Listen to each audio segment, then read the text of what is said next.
Okay, so our job today is we are going to design a building that we see in our community. So you just really want to brainstorm what buildings you see day to day in your community where you live, okay? So obviously you probably see your house every day. You see your school most days, so you can draw your house, your school. Some days you might see the grocery store. Some days you might see the library. Some days you might see the movie theater or the mall. So you want to pick a building in your community and I want you to draw it. Now, after you decide what you're going to draw, you need to decide what size of paper you should use. So I'm going to have different sizes available. We're not working big at all for this project.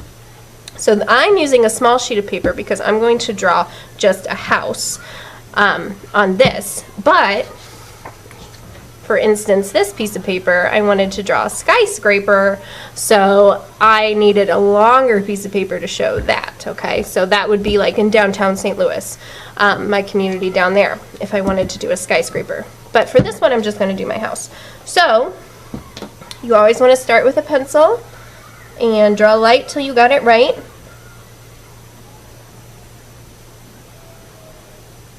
And think about what the building looks like that you're drawing.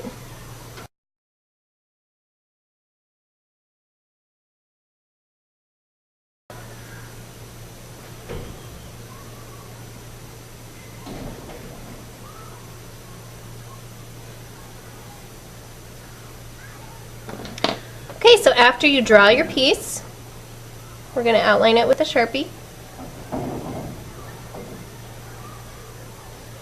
And I didn't put in all of my details with the pencil because I thought it might take a little too long. So what I'm doing now is I might go back and add a few more details just with my Sharpie because I trust myself with the Sharpie. If you don't trust yourself, then do it all with the pencil first. So for instance, I'm going to add some brick here on my chimney, and I didn't draw that with a pencil first because I knew I could just do this with my Sharpie.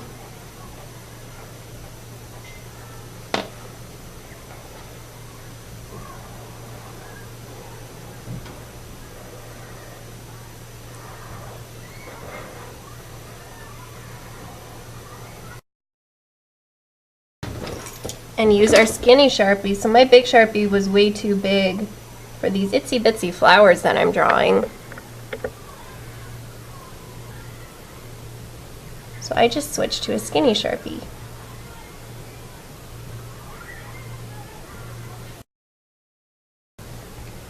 Okay, so here is two different kinds of buildings. So I have my house, that's what I see in my community. I see this every day because I live here. And I forgot, I also have a window here. So I'm really trying to think back to what my house actually looks like and put in those details. So there we go, now it's better.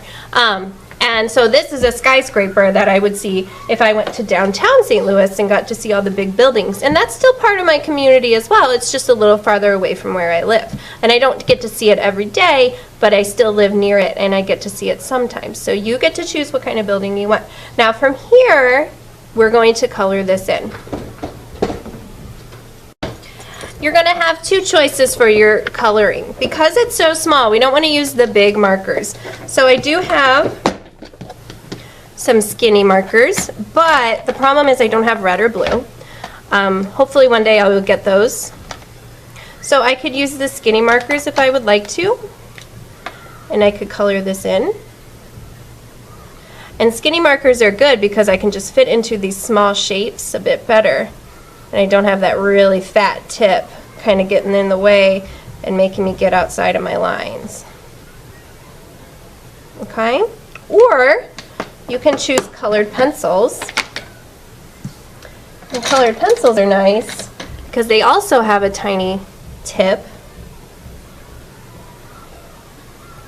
And I could get into the small shapes with this one. So I just have more control when I choose a smaller media to work with rather than the big clunky ones. Alright, so you want to color yours in. You could even combine the two together.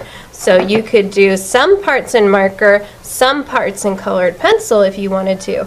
And what that's called a mixed media. You're mixing your materials. Okay.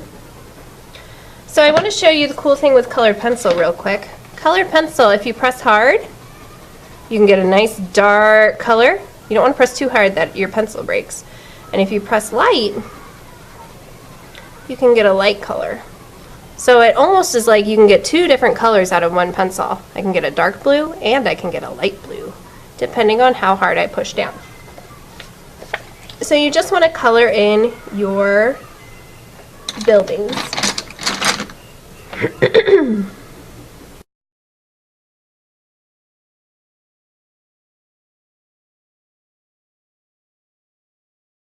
So now that I'm done coloring, this one I just used all colored pencil, and this one I used colored pencil and gray skinny marker. So I did mixed media and then just regular. You want to cut these out. So you're going to have to be very, very careful because these buildings are pretty small.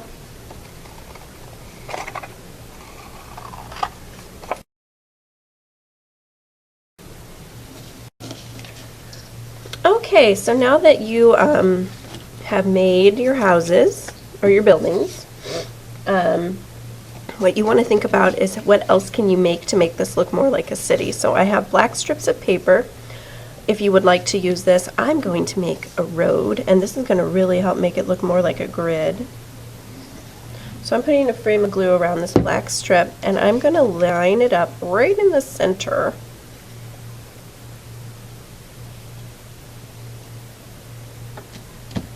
So I could just make one road. If I want to, I could do crisscross and make it look like an intersection. So I could do two roads. And I just went to the collage cart and I found some yellow paper, and I'm just going to cut this into the lines that I need for the road. And I'm just going to put lines of glue down and then lay the yellow piece down. I think that's going to be a little easier because these pieces are kind of small.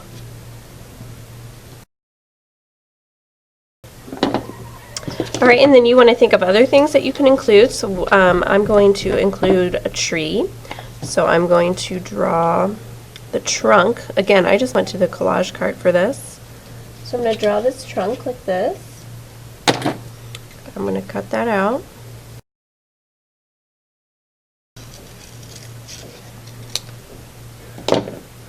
Okay, and I'm going to put a little glue on the bottom of my tree, and I'm going to put my trunk actually here. And this is going to be the back. This will be the front. Okay? So you want to keep all the little things that you're creating together. Okay, so once you have everything you want to make, you can start making it pop up. Other things that you can think about: making a car, making a bicycle, making mailboxes, making trash cans, whatever you want to make.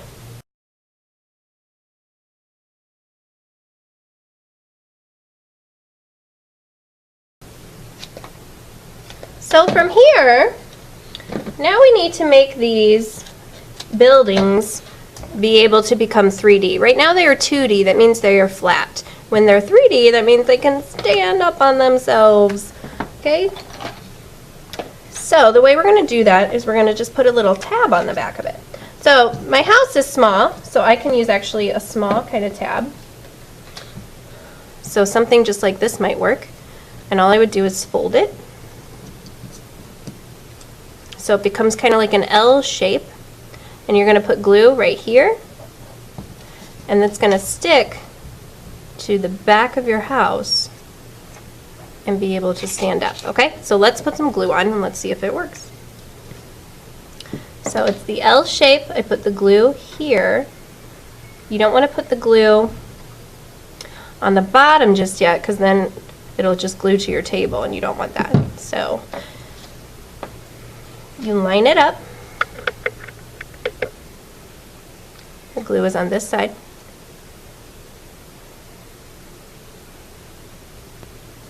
And if your building is kind of wide, you might have to do two on either side, but I think I can get away with maybe just one here. Yep, it can stand up. I did a good job. So, if you have a taller building, you're going to need a longer tab. Okay, because it has to go a little bit more on here, otherwise it'll just kind of sink down. So I'll just take this longer strip, give it a fold, put some glue on one side.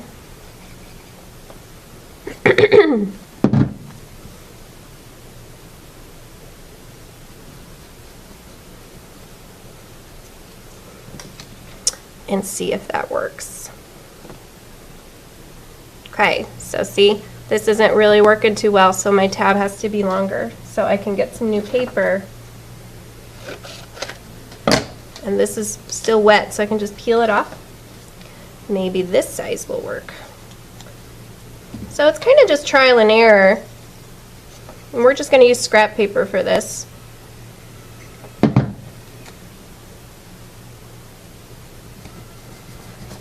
We'll see what works and what doesn't. Okay, so that works. So second time's the charm for that one. Okay, so with everything that you want to make, you want to start creating tabs for these things to start popping up and become three-dimensional. Okay, so I have my tabs for my buildings. And so I could glue these down where I want the buildings. Okay. But you also want to make tabs for everything else that you made. So you might have to make really tiny baby tabs here. So I'm going to take a sheet of paper and I'm going to just make that really small. So you have to cut them to the size of whatever it is you created. So this is pretty small, and I'm going to try to make it fit for this little tree here. And you want to hold it for quite a while, 20 to 30 seconds, get that glue to be sticky. Now my car is kind of a long, fat shape, so I'm going to use kind of a fatter tab.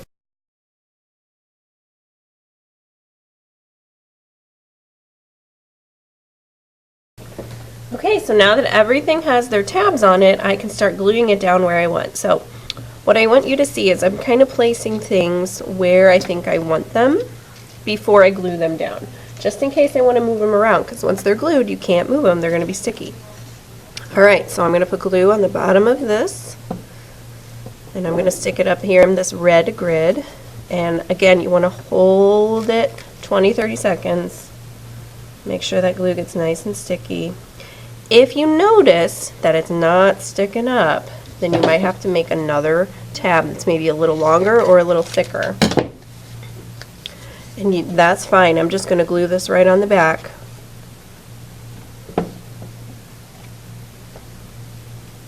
Sometimes with taller buildings, it's a little harder for them to stick.